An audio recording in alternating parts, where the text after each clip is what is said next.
Today's reflection is part 3, as I said, of a 3-part reflection series that seeks to begin an inquiry into how story frames our experience and determines our actions.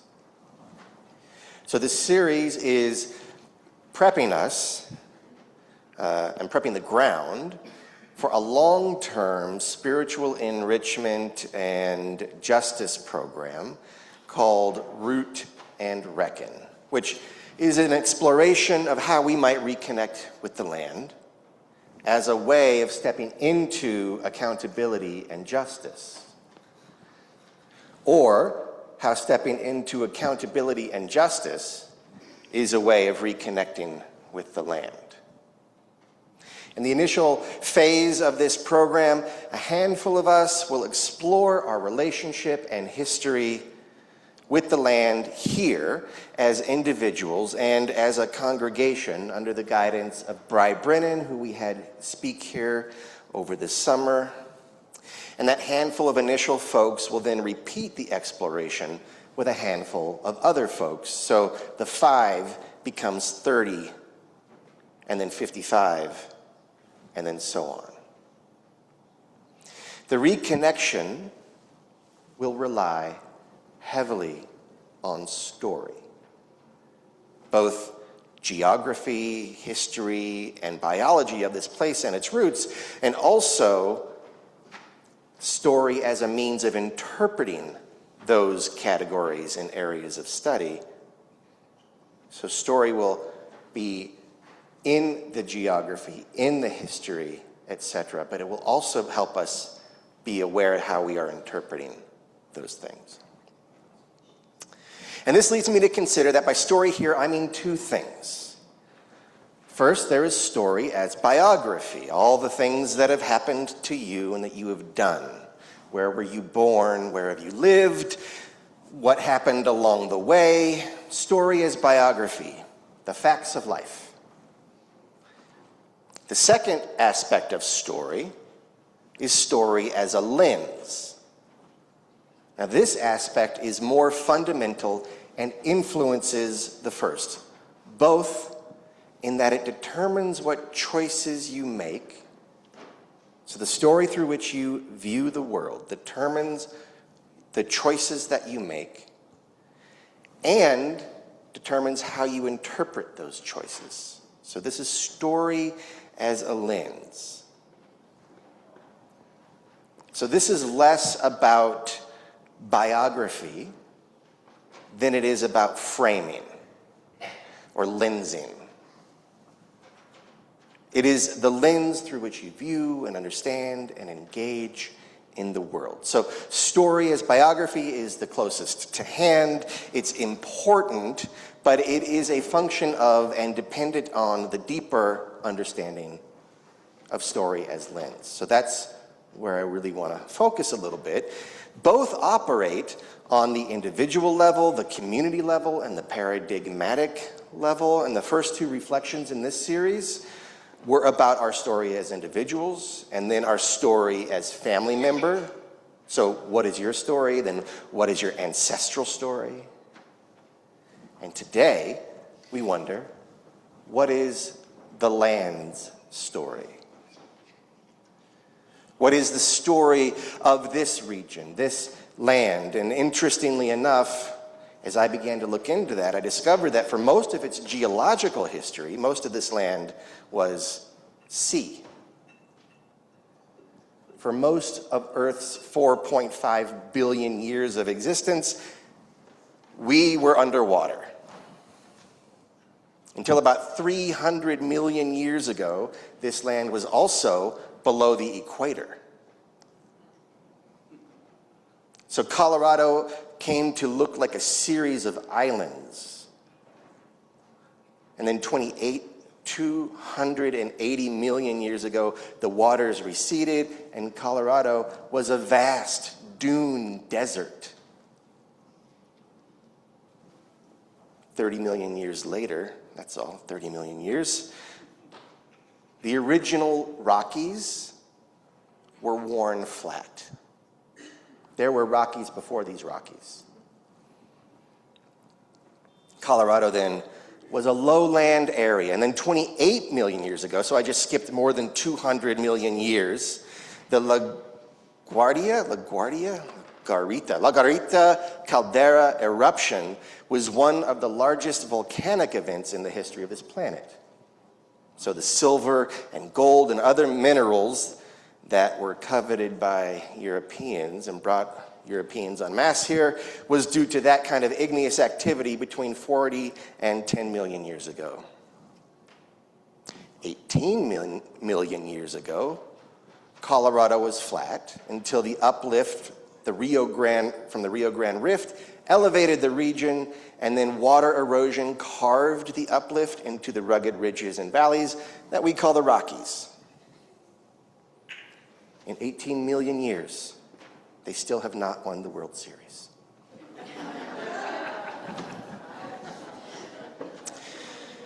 Somewhere between 10,000 and 20,000 years ago, the Ute people established themselves here. They were not the only indigenous people to know this land, but they were most likely the first. They have oral tradition memory of the mammoth. The Ute were nomadic, following food sources in the mountains and plains, and it is said that if you are driving in the mountains of Colorado, you are likely traveling on a Ute trail, as they were the basis for many modern highways and roadways in the mountains. In 1540, the conquistadors and Coronado arrived, and they didn't last very long, but their impact, of course, was tremendous, not least of which was the reintroduction of the horse to the place where the first horses evolved in the deep history of this region. So that was a homecoming. In the 1850s, we saw the Pikes Peak Gold Rush, which overlaps, not coincidentally, with a period of forced relocation of the Ute and other peoples. Most of the Utes were forced out of Colorado and into Utah, their children kidnapped and sent to East Coast Indian schools, and their language forbidden. Now, it is important to note, amidst the horror and tragedy that took place at that time, that since language evolves in relationship with the land in indigenous contexts, when you lose a language that had adapted to the ecology and perhaps vice versa of a region, you lose a primary source of connection with the land. After all, if stories are a connection with the land, stories are told in language. Incidentally, it was during that time that this congregation was founded in 1874. So that is both a point of pride and also something to wrestle with. So those are a few crumbs of the geographical and anthropological biography of this region, the story of the land as told in facts, biography. But is it the story of the land as a lens? So what story then does the land hold that is the interpretive connection to the world and even to us? Can we even say that the land itself has a lens? How much agency are we willing to grant the land? Or is that a uniquely human mode of understanding oneself? Is story purely a human tool, or does the land also think narratively? Does the land possess or operate with an understanding of its biography and the frame through which it views its biography? Does the land have a self? What does that even mean? I mean, a self seems too distinct a category to be possible for an infinitely complex going-ons in a region or an eco-range. Think about all the interdependent components of a piece of geography. from mycelia to the bugs to the roots, stems, leaves, bees, soil, meteorological interactions, animals eating, peeing, dying, shaping the earth, the microbes, on and on. How can that be cohesive enough to be anything like a distinct self? Of course, we humans are mostly water, or we're mostly bacteria, or given that a cell is mostly empty space, then we are mostly aquatic bacterial emptiness. We replace nearly every cell in our body every 7 to 10 years and are animated by organs that operate autonomously. And we are as interdependent on everything else as everything else is. Not separate, not distinct, not uninfluenced. How can that be a distinct self?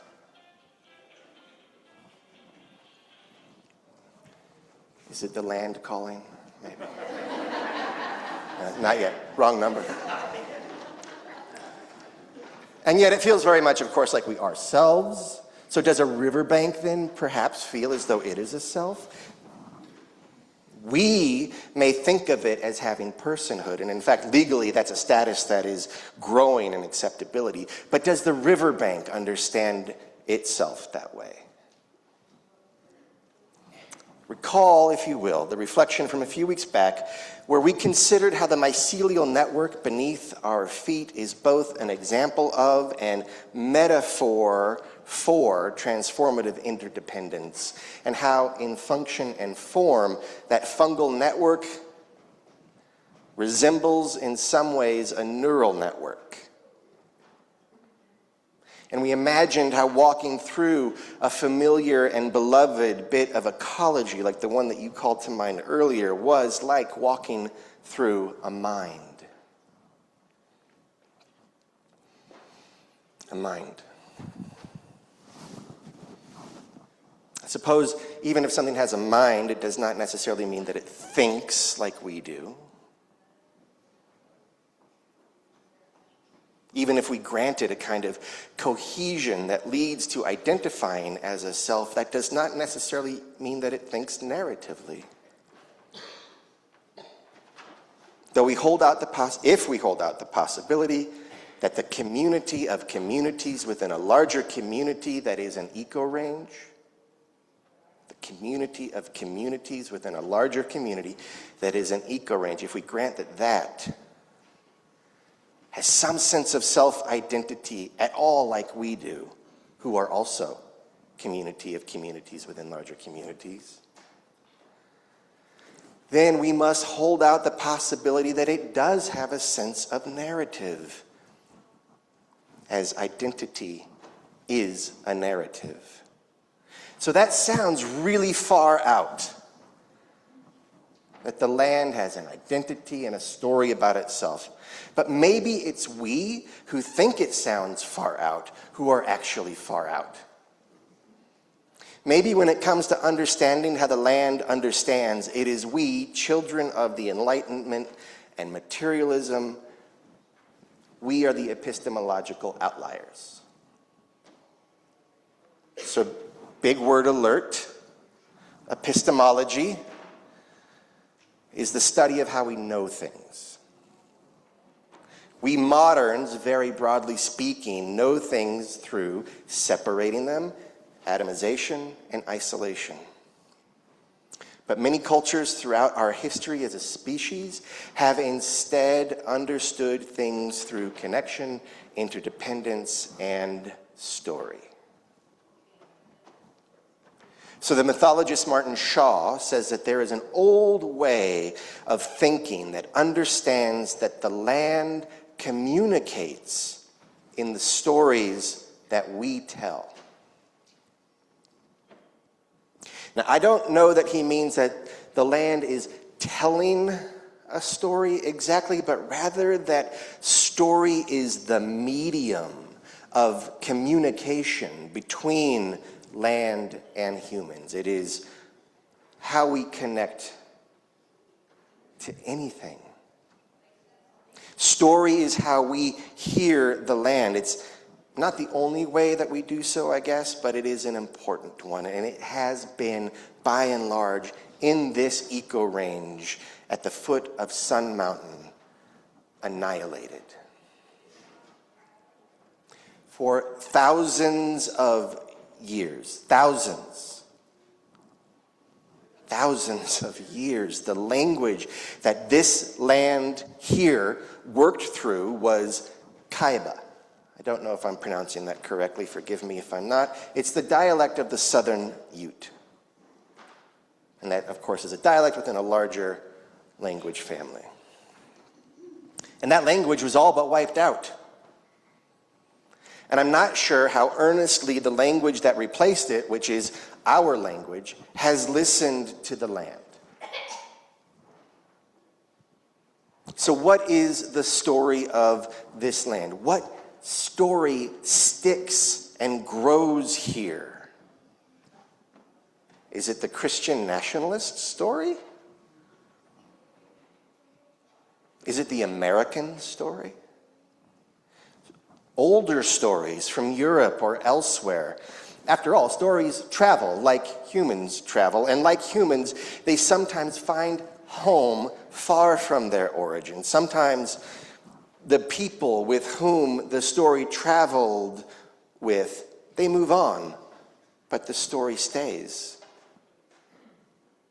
It roots as though it were a seed burr caught in a pant cuff in some far-off land until it dislodges in fertile agreement where it is allowed to grow someplace else. For instance, there is evidence that the story of the Knights of the Round Table originated in Persia. And of course, it is now part of the foundation myth of Britain. Our settler tales have squatted on this land for some 200 plus years now, and I don't think that they're rooted yet. I don't think that we know what the story of this land is in any way that puts us in real and true relationship. And that comes with a cost. To the land, of course. Also to the beings that make and are made by the land, to the ancestors of this land, and to those who will inherit it after us, and to us, a cost. It makes us ghosts. At best, insubstantial, at worst, parasitic. And that is why we must become listeners. That is why we must tell stories to each other and also to the land itself. I mean that literally. I mean go out, find a spot, tell it a story. We must tell stories to each other and to the land while being conscious that we are telling them and listening to them on the land as the land. Because here's the nut of it. In the end, we are expressions of the land. We are ambulating earth. We are ecology with dreams. And if we are to know ourselves, then we must also know the land that is expressing us. Not merely as facts or biography, but as stories through which we make sense of existence and find meaning and connection. So we tell stories to see what resonates. We do this with the bone stories here. We tell stories to see if any of them resonate with this land, which you are all expressions of. What stories stick and grow here? Story is how we relate to the land. It's how we conceive of ourselves, and it is the medium of not only our understanding, but also our connection. So the question is not whether or not the river thinks of itself as having personhood. It does. I can say that with confidence because I also know, as do you, that we are persons and we are of the river. When we walk the riverbank, we are expressions of the river. We are of the river and of the land and mountain. We are of the tree and bee and mole and leaf and microbe, root and flower of clouds. We're expressions of the land. Our dreams are the land dreaming. Our stories are the land trying to speak through us, trying to find the right cadence, syntax, and character that will open our hearts to the wider sense of self in which we are, as we have always been, a community of communities within a larger community, all the way up and all the way down, infinite and whole.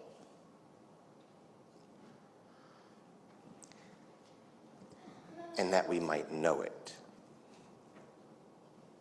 In my estimation, that knowing, that sense of being of the land and of an infinite number of communities, that sense is the sense of God, or Godness.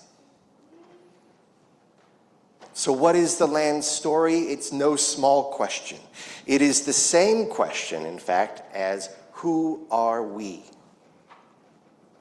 Same questions, different words, different approaches. The answer speaks, whispers, whimpers, and growls in the stories that we tell that take root here and become mediums of connection.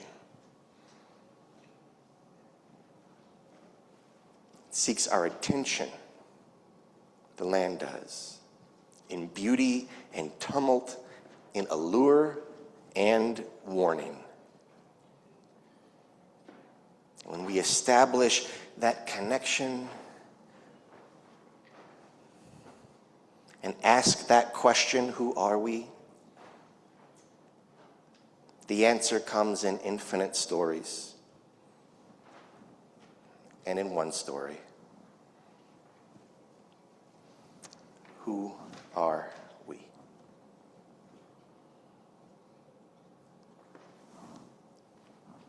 Let's rise, body or spirit.